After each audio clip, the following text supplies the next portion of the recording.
झाल्यानंतर आपली लोक त्या लोकांच्याकडे जातात आणि सांगतात की तुमची अर्धा इंची लाईन लिकेज आहे आणि 200 रुपये खोदायचे आणि मटेरियलचे पैसे तुम्ही दिले पाहिजे. मीटरच्या अलीकडे पूर्ण अधिकार महापालिकेचा आहे. मीटरच्या अलीकडे त्या लोकांनी लावायचा हात जरी प्रयत्न केला तर आपण त्यांच्यावर फौजदारी दाखल करू शकतो.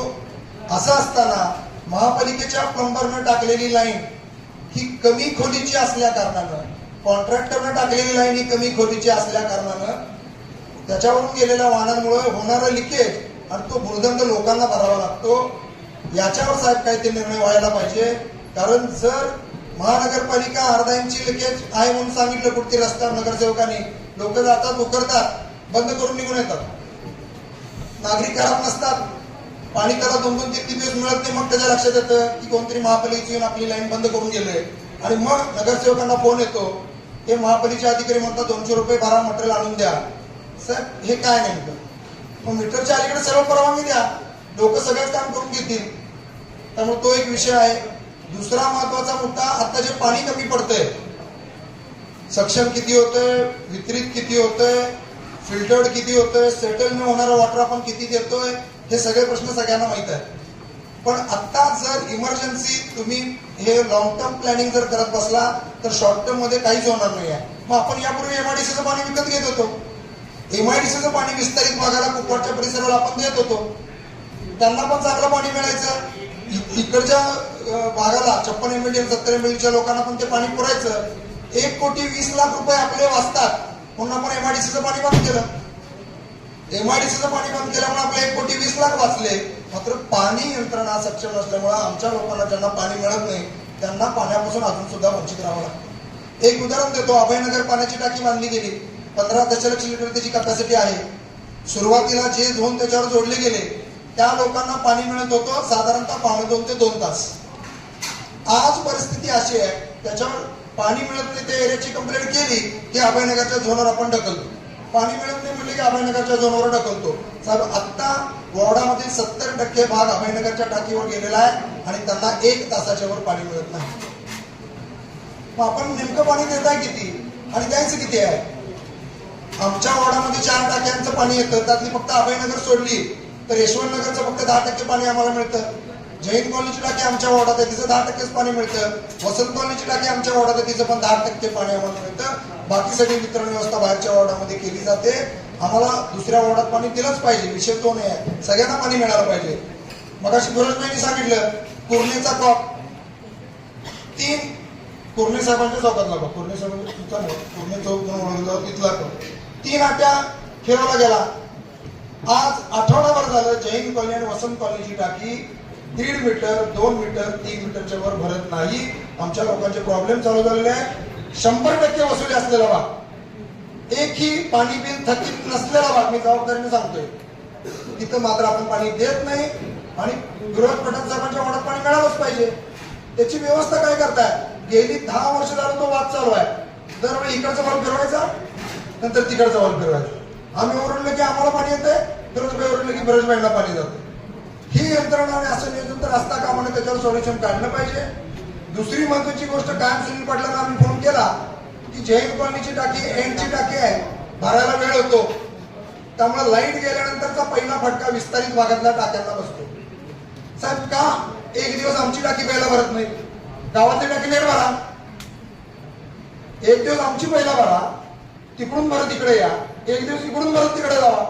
म्हणजे जे त्यांना फायदा होतोय तो आम्हाला पण होईल आणि जो आम्हाला होतोय त्रास तो त्यांना पण होईल. बिल तर सगळे भरतात, पाणी सगळ्यांना आवश्यक आहे, ती देणं आपली जबाबदारी आहे. कनेक्शन वाढत आहेत, अपार्टमेंट वाढत आहेत, मग तुमची झोनिंग सिस्टीम का चेंज होत नाही? कायम अन्याय होईल तो आमच्यावरच. गावठाण भागामध्ये सगळ्यांना मिळते असं म्हणत नाही, पण बऱ्यापैकी पाणी मिळते. आणि कायम ट्रायल लाईट गेली, विस्तारित भागाला पाणी नाही. लाईट कट ऑफ झाली, लाईट तुटली, विस्तारित भागाला पाणी नाही.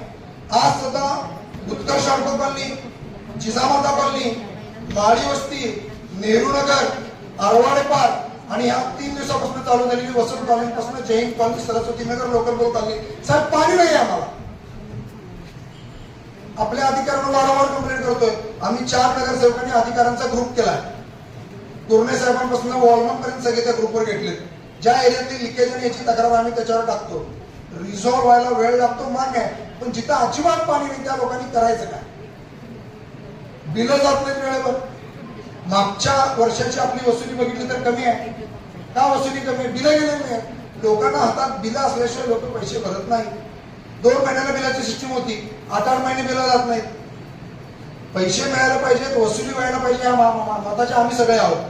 पण हे करत असताना 320 रुपयाचे बिल आम्हाला आकारलं जातंय जिथं अर्धा तास 1 तास पाणी नाही, आणि जिथं 2-2 तास 4-4 तास 2-2 वेळा पाणी दिलं जातंय त्यांना पण 320 रुपयाचं बिल आकारलं.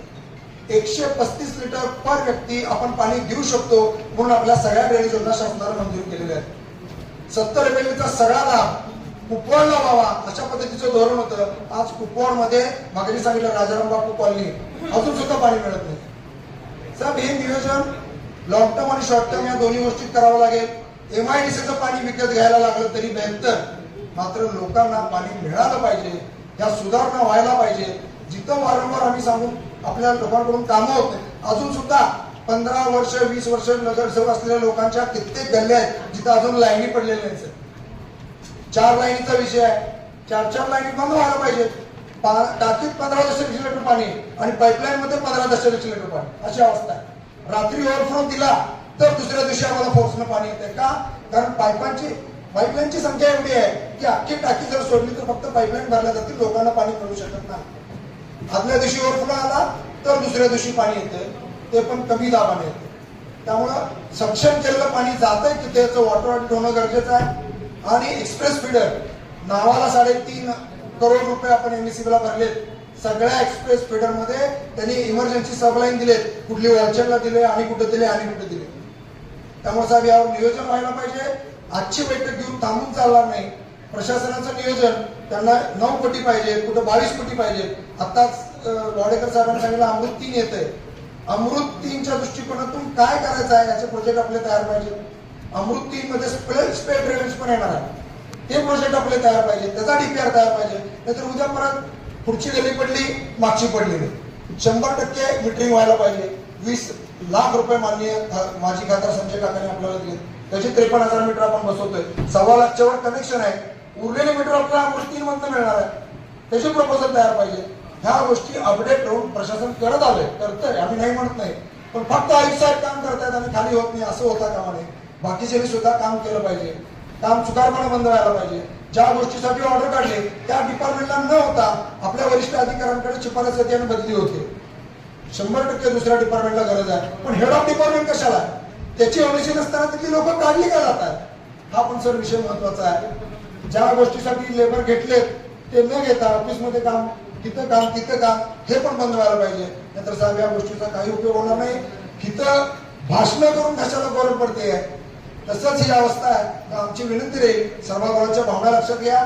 लॉंग टर्म, शॉर्ट टर्म असे 2 प्लॅन करा आणि आम्हाला पाणी द्या. जय हिंद, जय महाराष्ट्र.